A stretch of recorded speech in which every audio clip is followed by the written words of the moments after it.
being made redundant from the everyday world. Now, this is a corker of a video. It was recorded around 5 years ago. A beautiful conversation between myself and Matt at my dad's land, all around being made redundant. This video has a life of its own. Watch out for the mind-blowing spirit contact that takes place and physically reveals itself. Even now, watching it back gives me goosebumps. All in amongst a soulful conversation between myself and Matt around redundancy, purpose, and how we meet those challenges and just what they mean for us. It felt really fitting to share this. It's actually doing the rounds again, and after all these years it feels really relevant. You have purpose to fulfill and you are being called into service. It's time to become all that you are and all that you've been. Enjoy. I'm going to now leave you with Matt and I and this beautiful conversation, and remember to watch out for that physical spirit contact. Hi guys, with Matt today. We're out in the great outdoors, somewhere we love to be, and we are at a place called Lord's Wood out in Dorman's Land. It's a beautiful, beautiful place. As you can probably see, we've got a little fire in the background, which is really wonderful. And we've just cooked our lunch on the fire.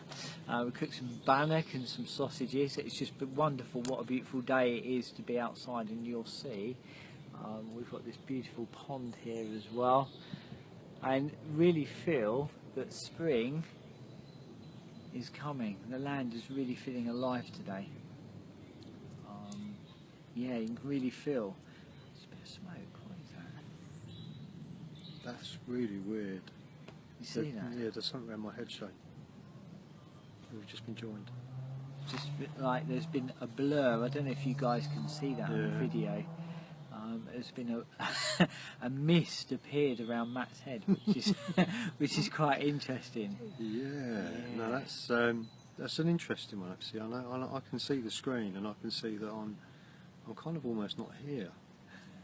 You know, and be it a very tenuous link, we've been discussing what to kind of say today, and we were talking about we've both been made redundant over the course of time, and I think we've just found what we need to discuss. So we were both made redundant, and redundancy throws up lots of different issues for different people, and at times it can kind of make you feel very invisible, as almost as though you're kind of worthless.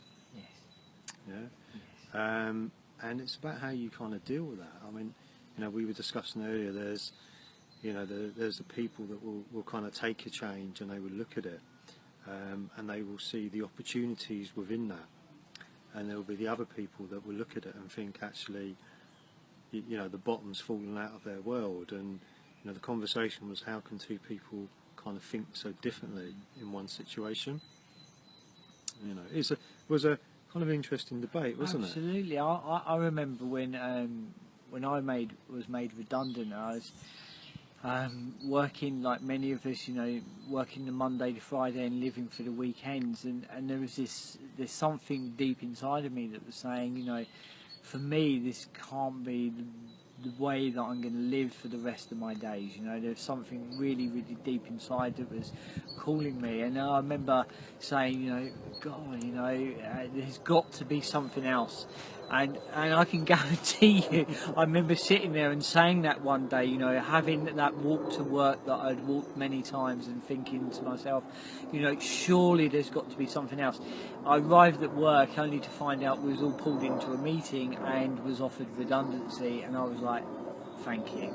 And I did see it as a blessing, you know. Sure, I was scared, I was kind of unsure what would that mean, because I had no plans whatsoever at that point. But there was something inside of me that said, you know what, this is a great opportunity. And I can remember leaving that meeting and was told, you know what, you know, within a month this can be done. And I was like, wow. Left that meeting, went into town, brought a map, brought a rucksack, and my plan was to head up into the Cairngorm Mountains. Wow. Yeah, Wow. it was amazing. Oh, you've done something similar but different, man. Yeah, I think that, you know, that opportunity. I think you do have to look at opportunities. You know, there's always an opportunity within a negativity, and Yes. unfortunately, we're conditioned, the majority of us, to look at the negative side. And when I took my redundancy, I know there was lots of people that go, "What are you doing?" But actually, there was something inside of me that said, "Look, you know, this is right to do," and it's about taking that leap of faith. And you know, I went off and I've retrained, and I'm still learning. You know, 2 years on almost, and life's good. Absolutely. You know, life is very good. It's different, is the way I'd kind of describe it. It's more natural. It's less false. There's less kind of I suppose conforming to society and to everyone's belief systems. You know, my inner guidance system is very much alive now. Yeah, it's kind of how I would describe it. There's, you know, I think when you have that experience or you have that change, be it redundancy, anything in life, that it brings you to that point that actually you start to look at the negative. I kind of look at actually what are the lessons to be learnt from this. You know, how can I move forward? What is it that I'm looking for? And I'm a great believer of actually things happen over and over again until you understand why. And then once you understand why, then you move forward. And before my redundancy, there was quite a lot of things in the last year that came up that were real battles for me personally. And then when I finally found out I was being made redundant, or actually I chose to take the redundancy, there's a difference. I could have stayed, but actually there was something saying it's time to go after 21 years. Wow. Wow. That's People a said, huge amount of time, isn't it? It's a massive amount of time. you know, at the age of 45 and having a career change is, you know, not that common nowadays. No. But actually, it's kind of working out for the best.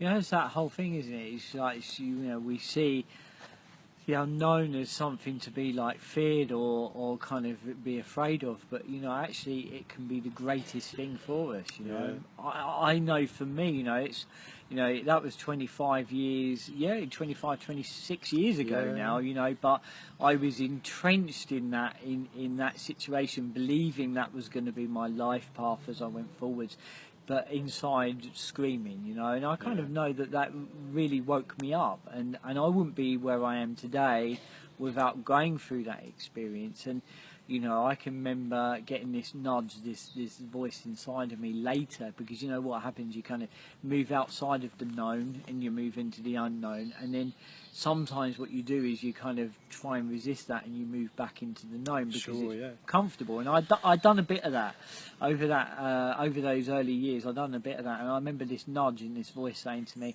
do you know what, you know, it's a sense of, I was chefing at the time, it was very comfortable, and this voice inside of me said, you know what, you've got 18 months on the clock. And I'm like, what? And I absolutely guarantee you, you know, it was like, it was 18 months and about 3 weeks later that I was on my way to work one morning, and this was the first thing that happened, was that I woke up late. I woke up late. That was the first thing that happened on that day, and I was the breakfast chef, so I needed to be there first to look after everybody. Brilliant. And I was late, and I was like, okay, that's the first thing. I take note of that, and arrived to the train station. It was back in the day where you had the doors that you opened, you know, not the push button now. And the train was leaving, and me and my stupidity run for the train, open the door, and the train come to emergency stop. And the guard come flying down, but not only the guard, the driver, and said, there's no way you're getting on my train, and threw me off. And you know, I remember this nudge, this awareness inside of me said, you know, we told you the time the clock was ticking.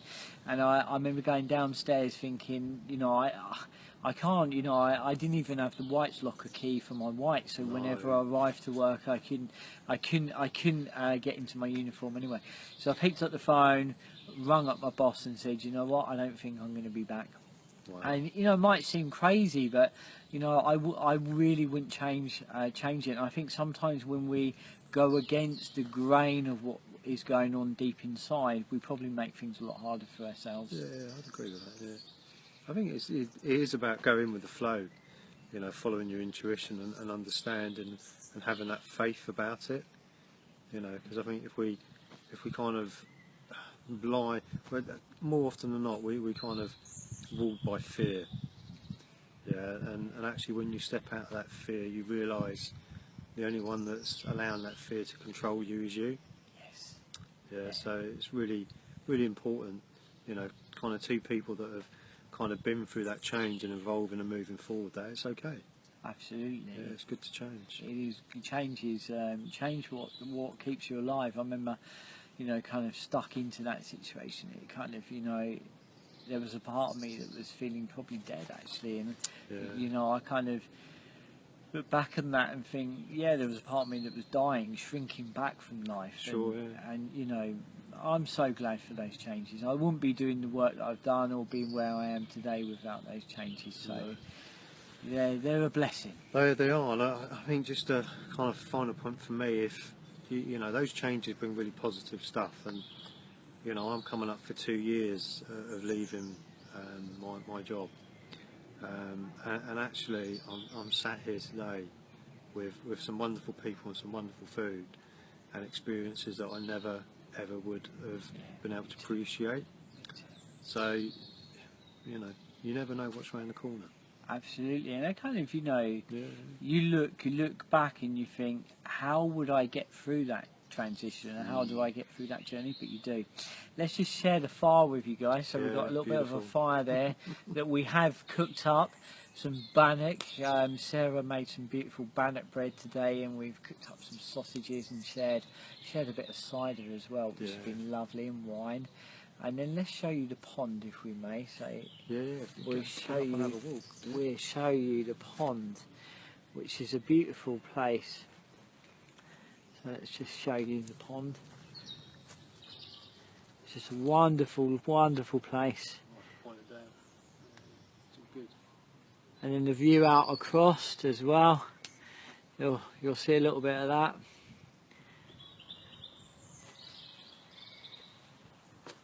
It's all good, and then you come back to my ugly face.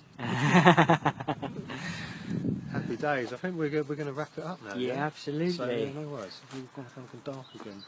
So, yeah. Fantastic, no guys. worries. Take care. Bye bye.